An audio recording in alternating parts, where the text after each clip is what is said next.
Welcome to Hands-on Physics Video Solution, where you can get the best video solution to pass GC and regional mock papers.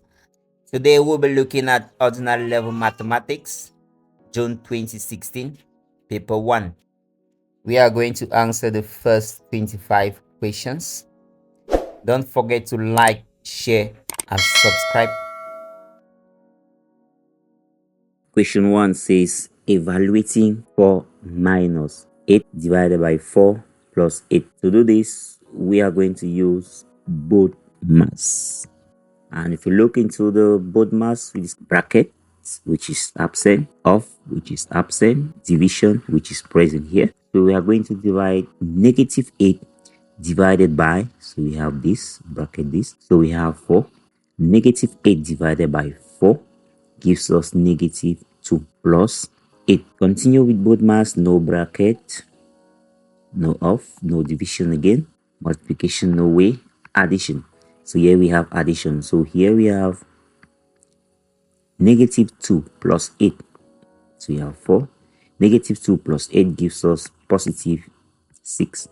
And 6 plus 4 gives us 10. So answer is D. So I just want to comment on this. Usually students make this mistake. For example, most of you, when you're solving, what you do is you have 4 minus 2 plus 8. What they do is just take 2 plus 8 and they have 10.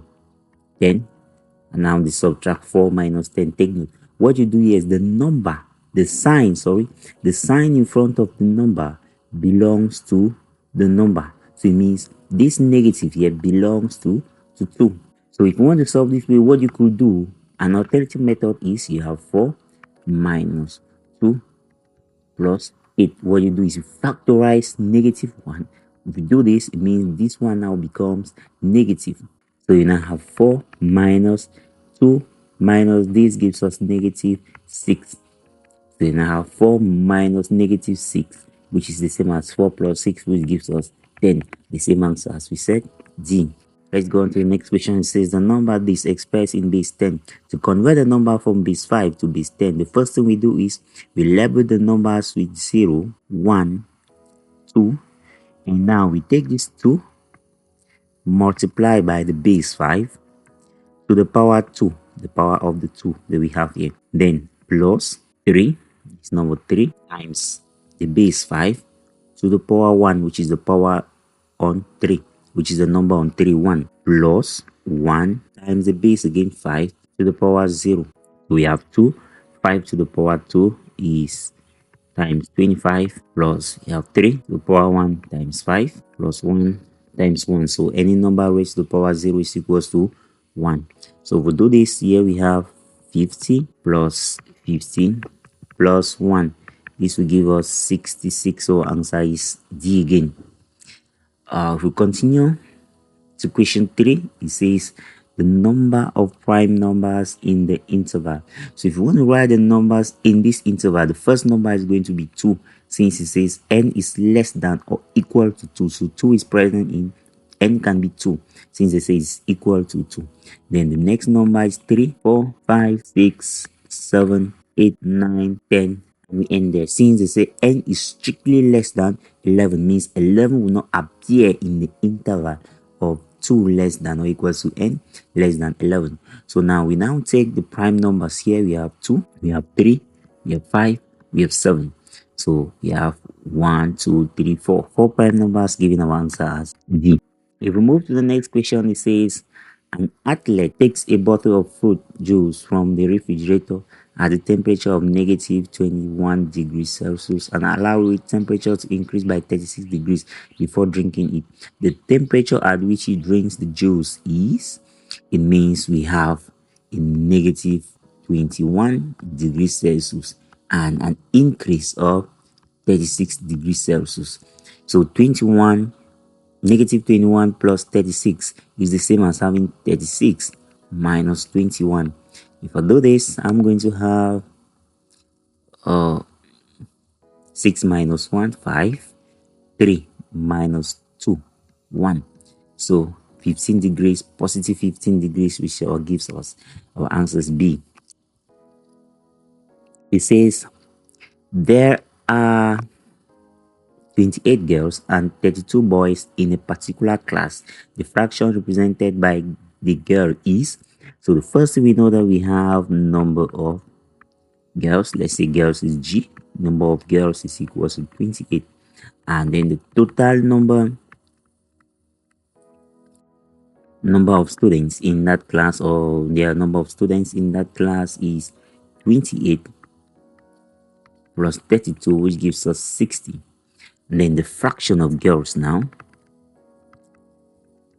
is equals to the number of girls 28 divided by the total number of students in class will give us the fraction of girls in class, which is 60.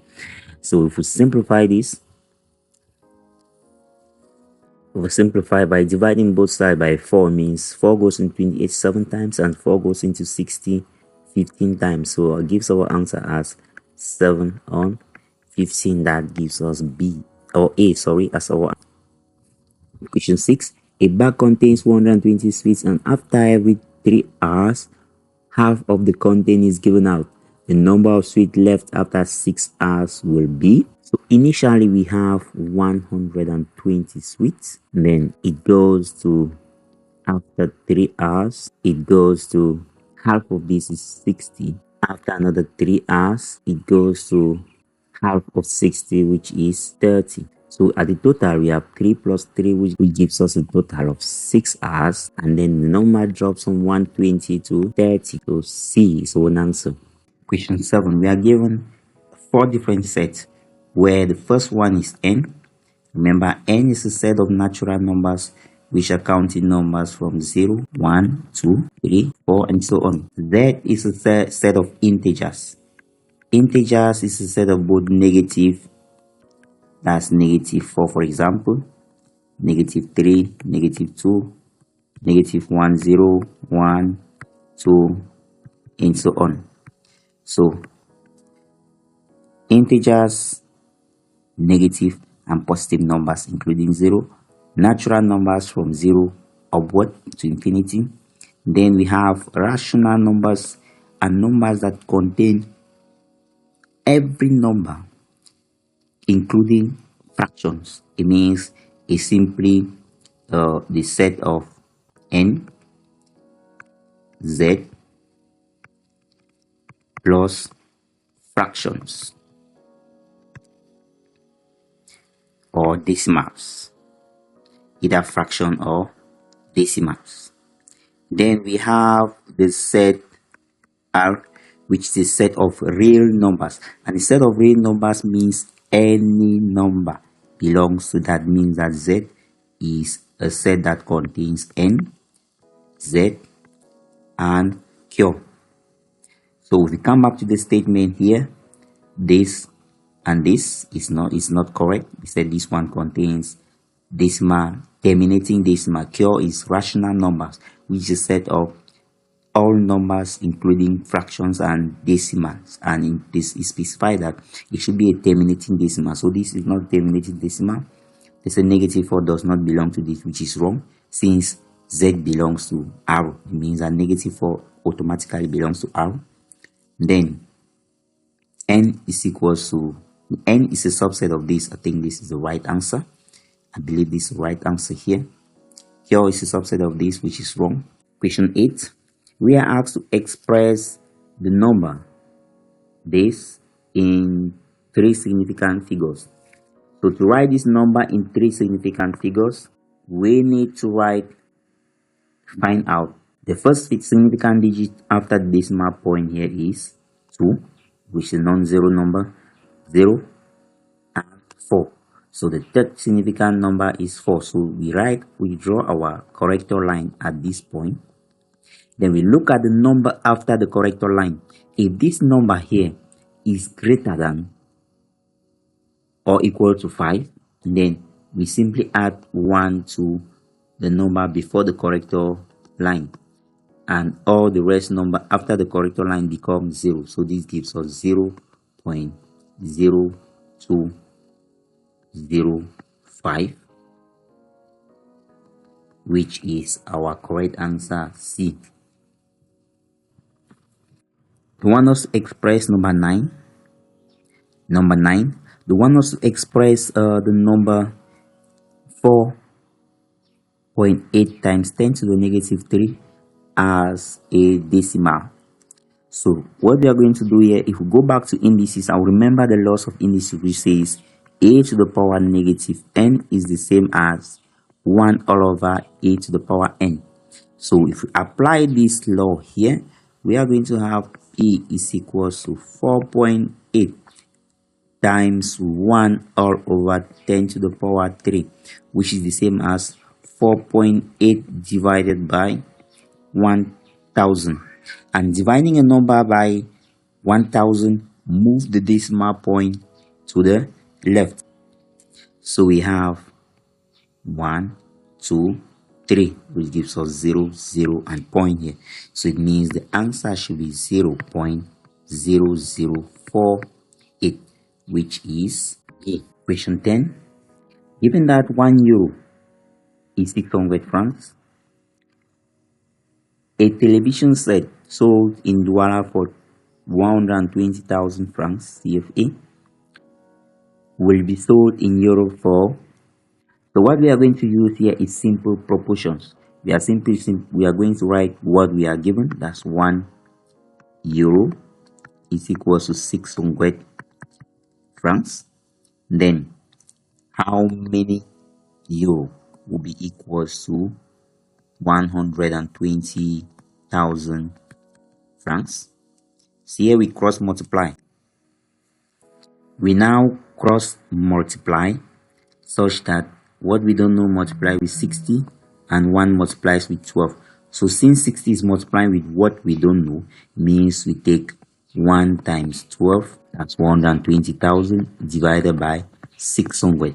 If we do the cancellation where we are going to have 200 euro as our answer. Question 11. A worker's monthly salary increases from 92,000 to 115,000. The percentage increase is. Here to solve this question, we are going to find the amount increase. So the amount increase is equals to 115,000 minus 92,000. If we do this, we are going to have 23,000 francs, which is the amount increase. Now to find the percentage increase, we are going to use the percentage increase on the initial amount. Remember, this 92,000 is the initial amount. So to do that, we are simply going to have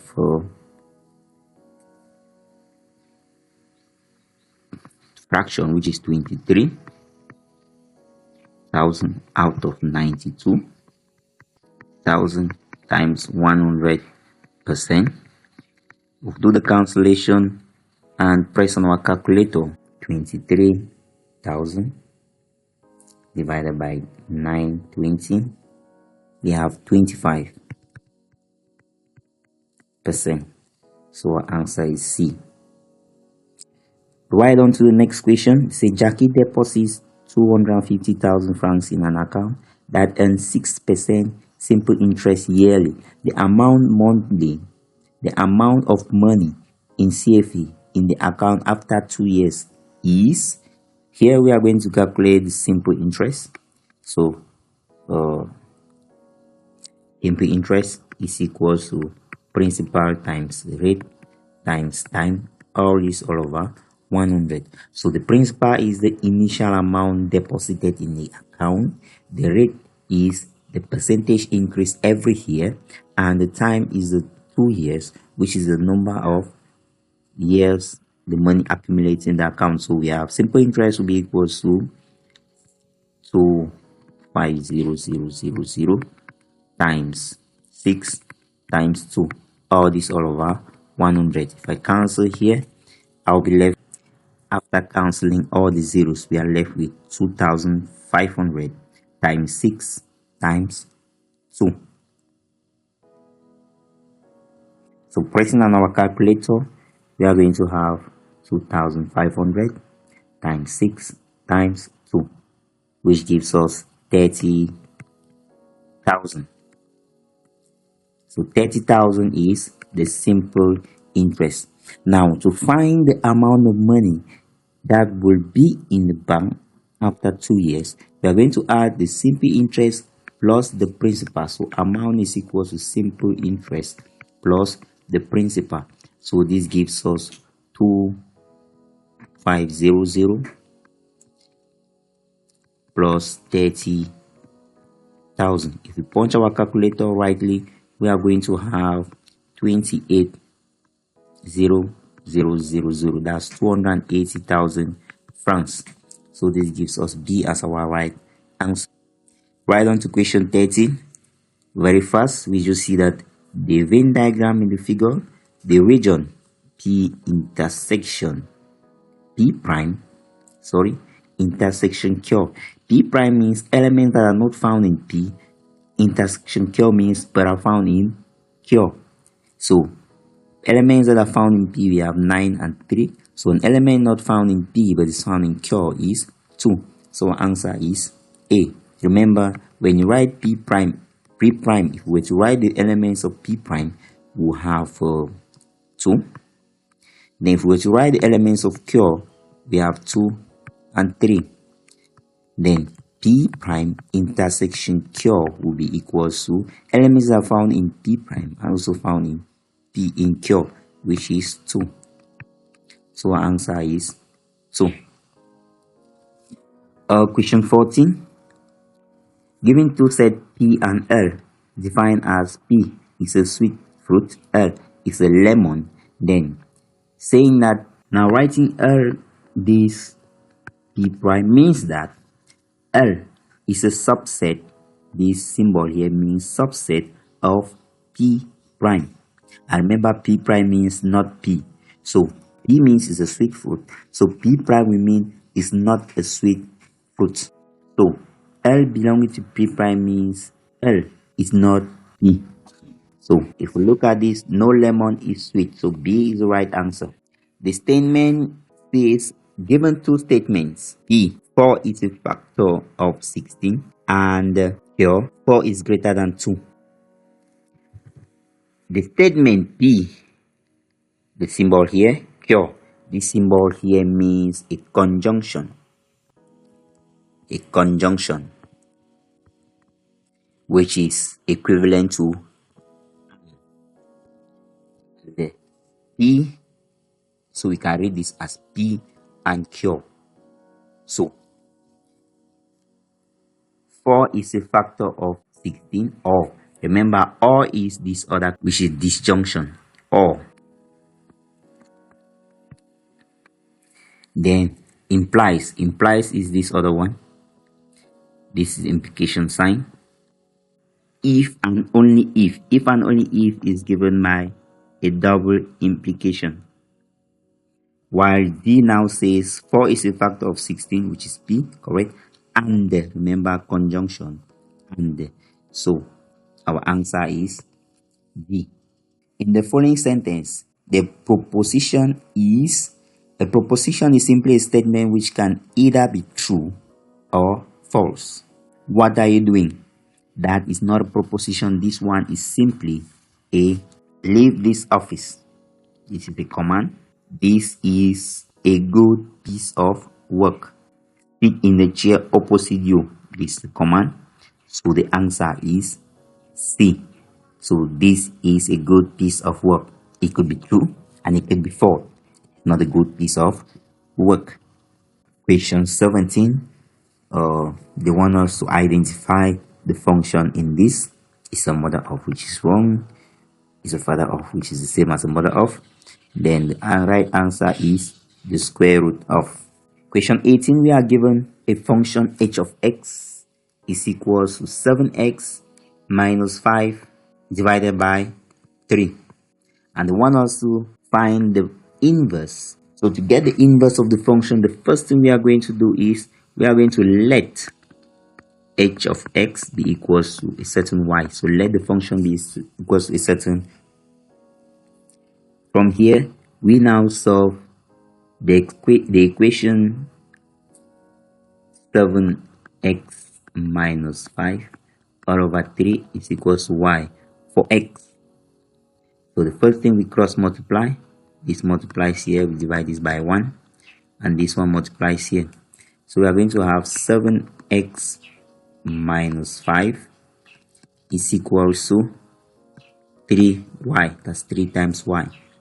Then 5 crosses this way, becomes positive 5. 7x is equals to 3y plus 5. Then we divide both sides by 7. I also divide here by 7. 7 is going to cancel here. We are left with x is equals to 3y plus 5, all this on 7. Since we're dealing with the function of x, that's h of x, means we now replace h inverse of x is equal to 3x plus 5, all this divided by 7.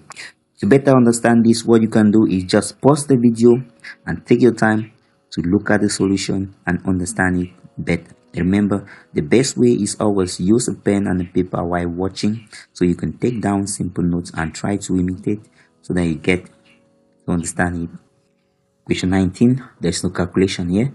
It's very straightforward. A line which cuts through a set of parallel lines is called a transversal. It means if I have two parallel lines as such, then a line that cuts through them, this line is parallel to this one, then a line that cuts through them is called a transversal. Question 20. A regular polygon each of interior angle 165 has n sides. The value of n is. To solve this question, what we are going to do is, we are going to, since we know that an interior angle corresponds to an exterior angle, so it means if we get the corresponding exterior angles to 165, then using that we can now find out how many sides does our polygon have. So we simply have, knowing that the sum of an interior angle plus an exterior angle is 180, then we can simply say 180 minus 165, which give us 15, which is 15 degrees now, is an exterior angle. Now the sum of exterior angles is always equals to 360. Means that if I take the number of sides times one exterior angle, I will have 360. So if I divide both sides by 15 here and by 15 here, this implies that 15n is equal to 360 degrees. So if I divide both sides now by 15 to make n the subject, I'm going to have 24. If you punch well on your calculator, the answer is 24. So it means the answer to our question is D. Right away to the next question, 21. In the figure 2, the size of the angle x is. Now if we look at this, discover that this arrow here and this arrow here simply tells us that this line is parallel to this line. So if this line is parallel to this line, then this one is called the transversal, while this one is another transversal.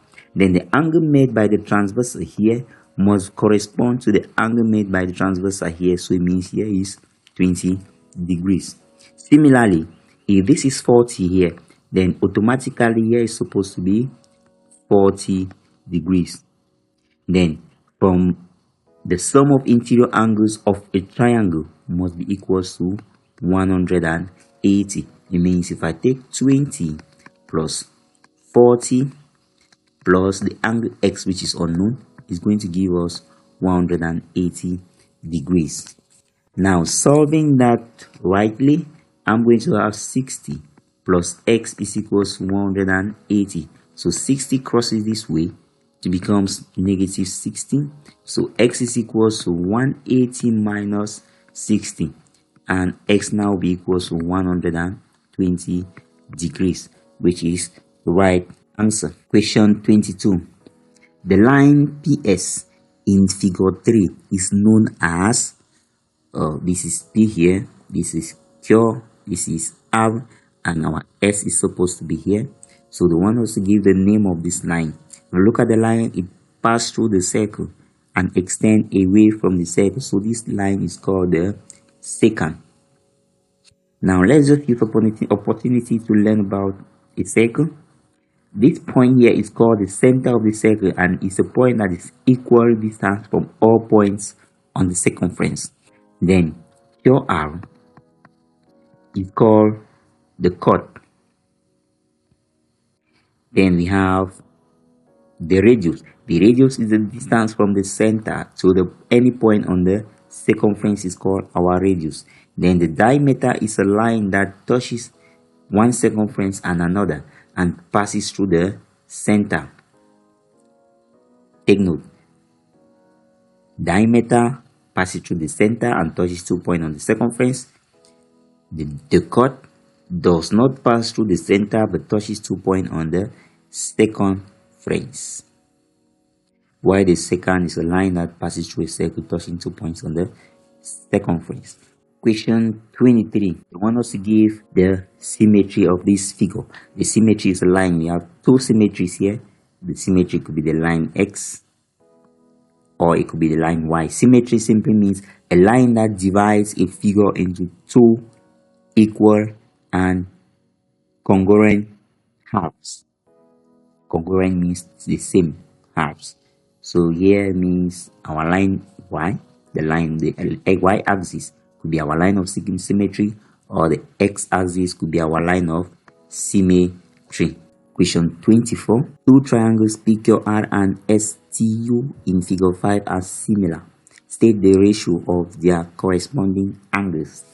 Now when you say two figures are similar, it means one is a reduction or enlargement of the other. It means both of them must have the same shape, but one is either a reduction or an enlargement of the other.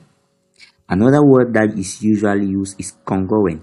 Congruent simply means the two figures are the same, exactly the same in size. But then here, to find the ratio of the corresponding angle, we are simply going to take the ratio of the corresponding side square, means we have P R over S U, all this squared is equals to area of the first one, let's call it A1 if this is 1 and this is 2, all over the area of the second triangle. 4 all over 6, all this squared is equals to A1 on A2.